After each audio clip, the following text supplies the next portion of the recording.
Bonsoir mes frères et sœurs, papa, maman, les enfants, jeunes gens.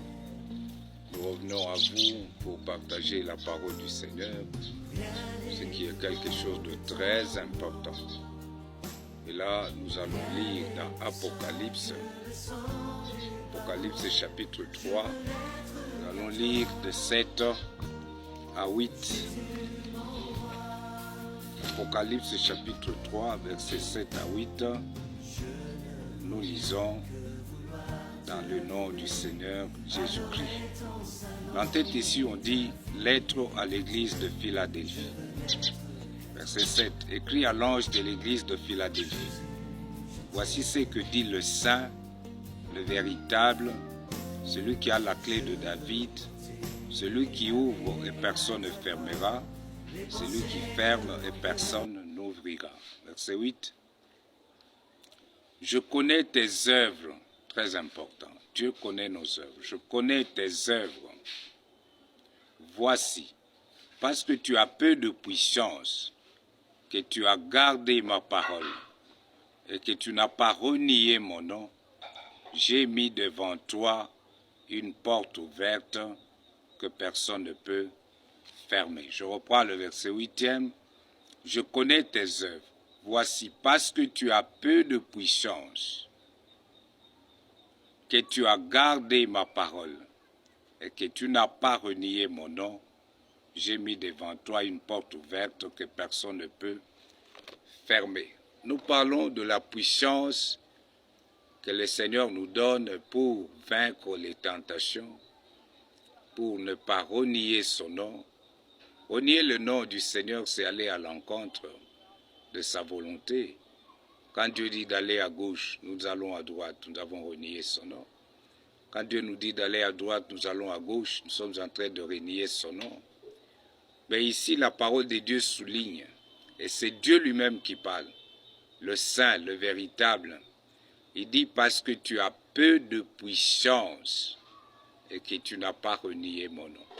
Si souvent nous croyons qu'il faut avoir une puissance, je ne sais pas de quel degré, afin de tenir dans la vie chrétienne.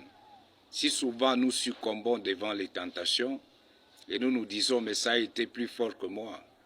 Mais ici le Seigneur dit, tu as peu de puissance, mais tu n'as pas renié mon nom. Nous avons la puissance que Dieu a déposée en nous. Le Saint-Esprit nous communique la force nécessaire afin de tenir ferme dans la course. Cela, nous devons le savoir, le retenir, le repenser en tout moment. Savoir que Dieu nous a donné la force nécessaire, la capacité nécessaire, la puissance nécessaire.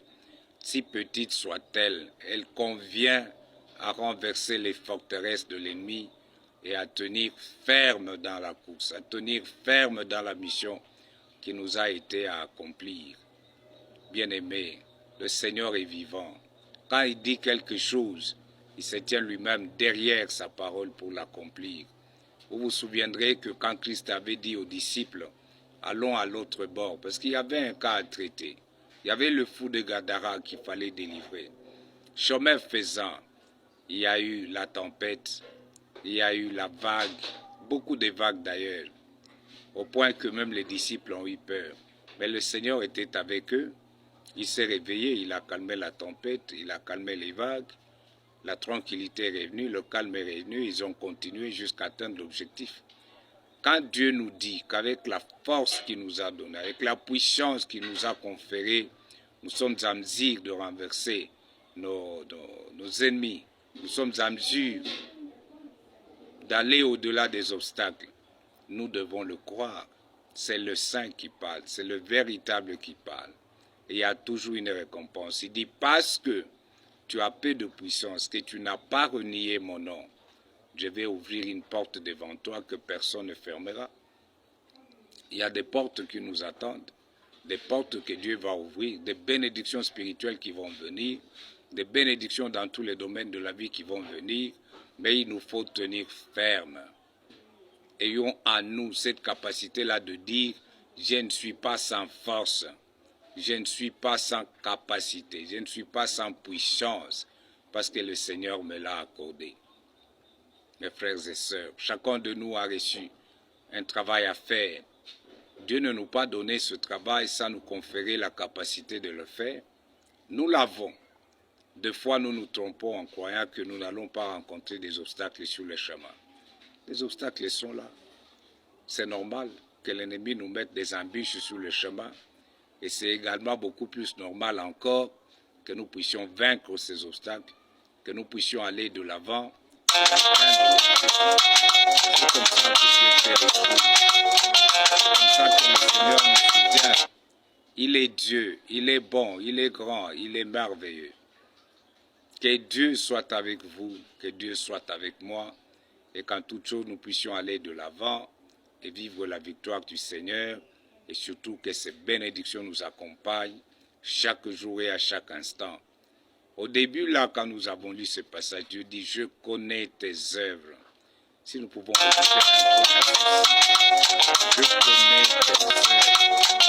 Le Seigneur est vivant, il nous connaît, il agit.